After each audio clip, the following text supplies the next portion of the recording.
morning, guys. So we are out here today with our American Guinea Hogs, and I thought I would tell you a little bit about them and also show you how we move them. So as you can see, they are in a Premier 1 fencing.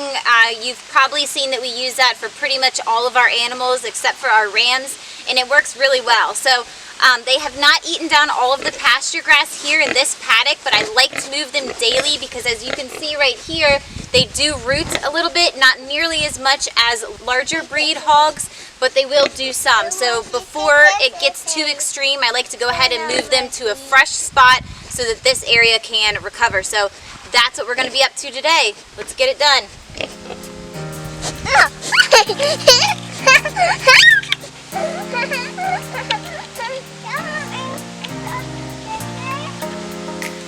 So we leapfrog these guys from one paddock to the next, and we keep moving them down the pasture. They also bounce back and forth between right along the edge of the pasture and over into the woods. So we go through spots along the wood line where there's not a whole bunch for them to forage on, and that's when we bring them into the pasture. If there's a whole bunch in the woods, then we'll move them back in there.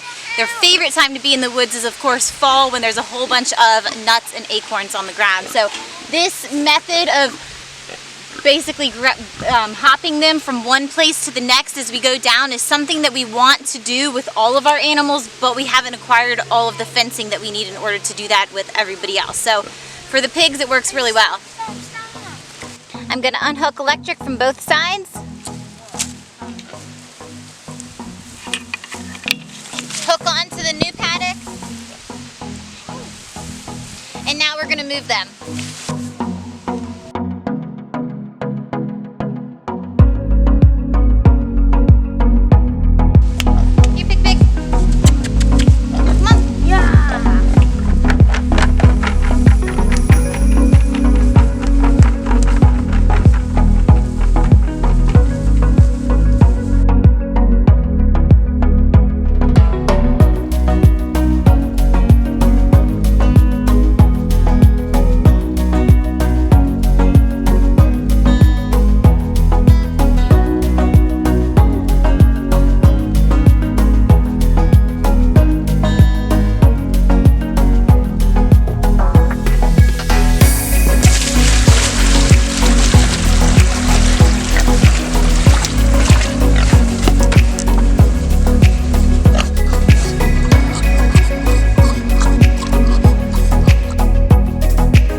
It's really easy to move them, having one paddock backing up to the next one, so I can really just open it up.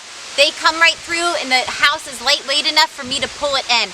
These guys have a smaller pen than our ewes or our goats, so the nice thing about their house is that I can just pull it by hand rather than bringing the buggy in and, you know, having to figure out how I'm going to get it back out. So anyways, now that they've got fresh water, they've got their shade and plenty of salad bar, they're set up and ready to go. So we do not pasture feed our hogs. They are given grain to make sure that their nutritional and mineral needs are being met. They're given a small amount of grain though every day. They're not free fed the way that we would feed our large breed hogs. The reason for that is that these guys will gain weight really, really rapidly, and it will just completely destroy their body composition. They're lard hogs, so they do already naturally have a lot of lard on them, which is really great for me because I love to make soap. And they also provide, for their size, a lot more lard than we would get off of a larger hog. I mean, regardless, no matter what kind of pig you raise, you're going to get lard, but the amounts are definitely going to vary. So I wanted to tell you guys 3 major things that we really like about raising American Guinea Hogs. The first thing is that they are a small, very docile breed. As you can see, they're excellent around the kids. We don't have the safety issues or concerns, I guess I should say, that we did when we were raising the larger breed hogs. Obviously, Ellie is not allowed to be around them by herself, but the boys are. And I think it's really great that they can take that responsibility to come out here, love on them, feed them, care for them, and really be a part of the process. The second reason why we like raising these guys so much is the meat that they provide. It is so amazing. We like it so much better than the larger breed hogs, and we've tried several different types of the larger breeds, but these guys are considered to have gourmet meats in the restaurant world, and that is definitely true. It takes longer to get them to their processing weight. It's about 12 to 15 months typically for them versus 6 months for the larger, faster growing hogs, but the weight is definitely worth it. Third reason why we like raising these guys is that they are really excellent at co-parenting. We've been raising them for probably about 5 years now, and we've gone through different periods where we've bred them and we've sold either the piglets or we've sold the full-grown hogs. And every single time, the mom and the dad have just worked beautifully together. We've never had our sow lay down on any of our piglets. The dad has always been wonderful with the babies, and it just makes everything so much easier. We don't have to split them up when they're younger and they're both walking around keeping an eye on the babies. So we've really enjoyed that. We've just overall had such a great experience raising American Guinea Hogs, and it's definitely, we're going to keep on keeping on with them.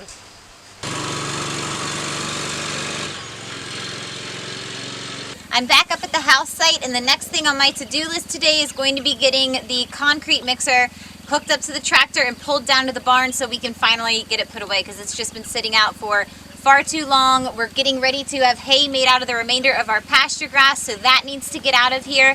And I've also been getting all of the animals moved down to along the wood line and lined up so they will be out of the way of the tractor. So first things first, I'm going to change this hitch out, get the tractor pulled up over there, and hook them up and get them out of here.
So I haven't quite learned how to back it up, but I'll get that one of these days, right?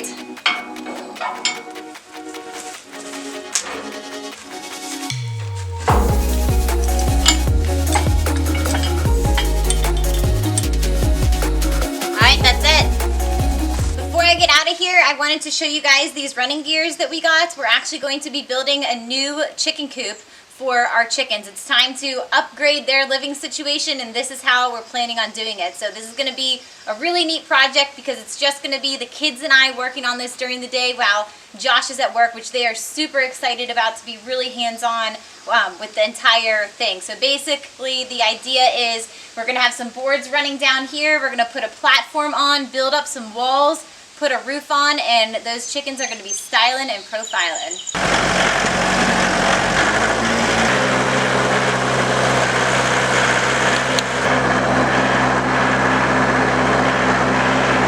Okay, so that is it for me today, guys. This is just some of those, you know, everyday things that go on in our life and around the farm that have to get taken care of during the day. Now that he is home, we can head up and get to work on the A-frame. Yeah. So what'd you show him? What'd you go over? The pigs, Okay, your favorite. Cool. Yeah, I like the pigs. What else go over? Josh is a big fan of giving pigs belly rubs. I am, but I'm also a big fan of pork chops too. If I was allowed, I'd cut the bacon off Aaron's back, but we'll see what happens there. Yeah, see, I had to shoot us out here with this background because I knew he would blend in with the door if I took him on the back porch of the house. So, yeah, you know, that reminds me. We've had a question. Actually, you've been asked several times in the video that we put out today, which is Wednesday. Is today Wednesday? Yes. Yes. And so everybody wants to know, what brand of Sun-In are you using in your mustache? I must ask you the question. What? What's Sun-In? They want to know why it's blonde. Oh, is it Sun-In? I was born that way, obviously. It's just those excellent genes he has, That's exactly you know. right. There's also gray mixed in there, you know, comes with old age. It's coming. You also hit the chicken coop thing. You talk about that too? I did. I showed them the running gears, which we're really excited about. Boys are stoked on that one. And I successfully backed the mixer into the bay. Good. And I didn't hit the bay, the beams. Well, we'll be inspecting that later, obviously. So, and that's it, right? That's it, guys. All right, cool. We'll see you next time. Yep, see ya.